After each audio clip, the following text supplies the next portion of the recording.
Why do you think Kamal Nath ji doesn't want the India alliance, INDIA alliance to campaign or to hold rallies? He's like, I don't need them. We are fine with ourselves. He's that confident. You should ask him that.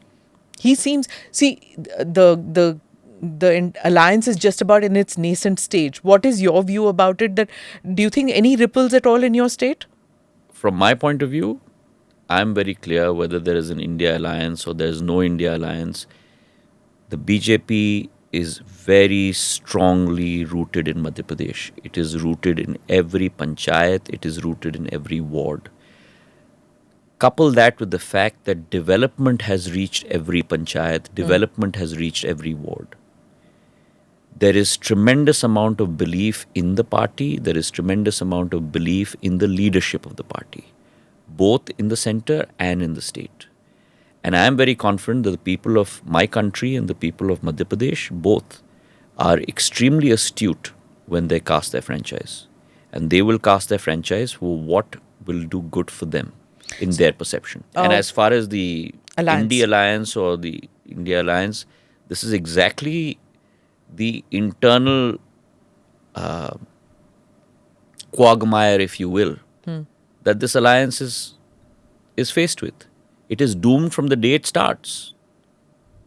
Karun ya na karun.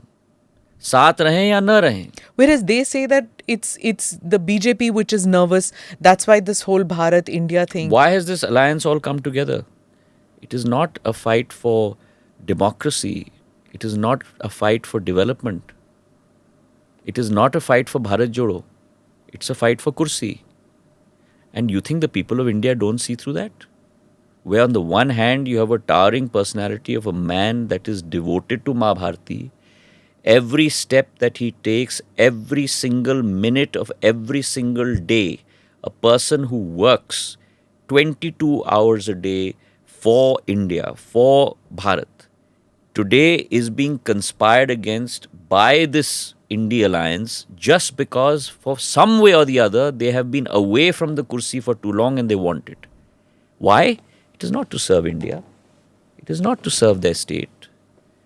It's to save It's to the serve idea, themselves. It's not to save It is the to idea serve. of It India. is to serve themselves. To save the idea of India, the unity of India. What is their idea of India? Their idea of India is to oppose Article 370. I was in that Congress working committee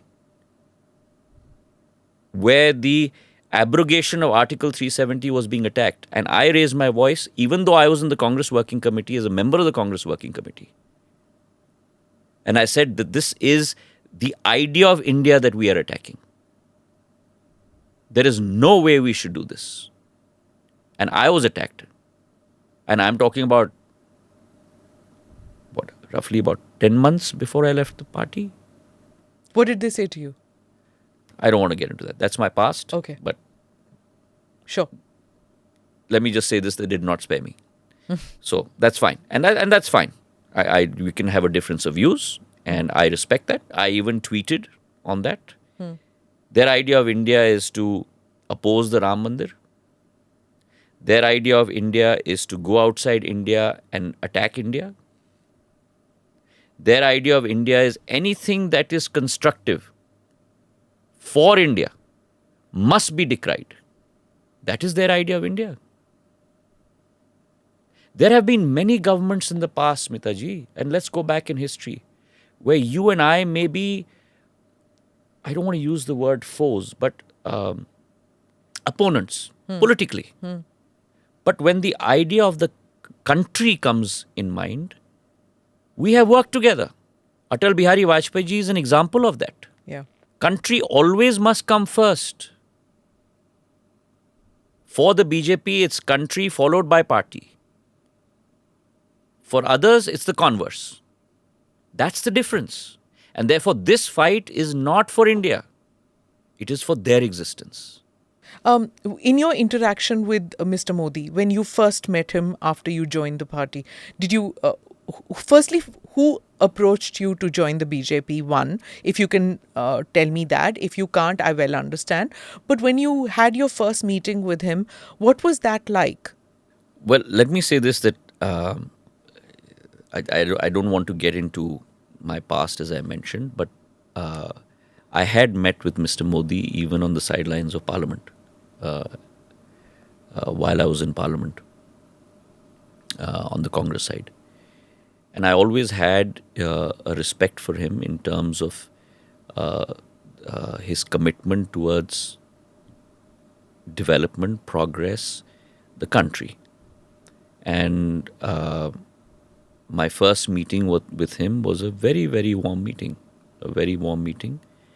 I don't want to get into the details, but enough said Is there something that he said to you, what he expected of you when he was giving you the portfolio of civil aviation? Was there any goal set for you? Yes, in my first meeting when I went to meet with him, I first went thinking I'm meeting with the Prime Minister, someone who's an extremely busy person.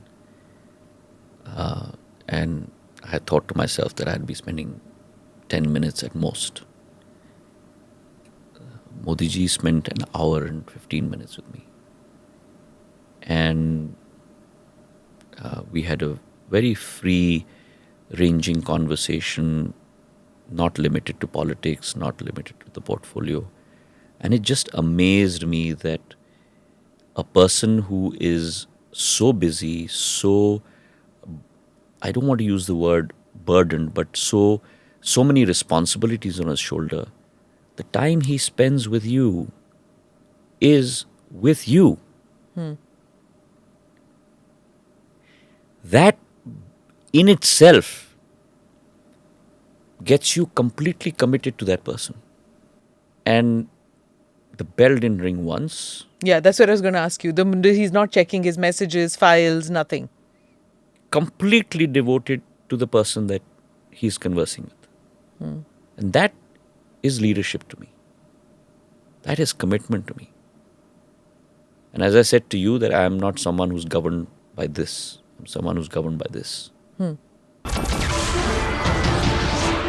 नमस्कार, मैं हूं मानक गुप्ता। अगर आपको हमारा ये video पसंद आया हो तो इसे लाइक और शेयर जरूर करें। और हाँ, हमें सब्सक्राइब और फॉलो करना ना भूलें ताकि आप देश और दुनिया की कोई खबर मिस ना करें। तो जुड़े रहिए हमारे साथ और देखते रहिए News24।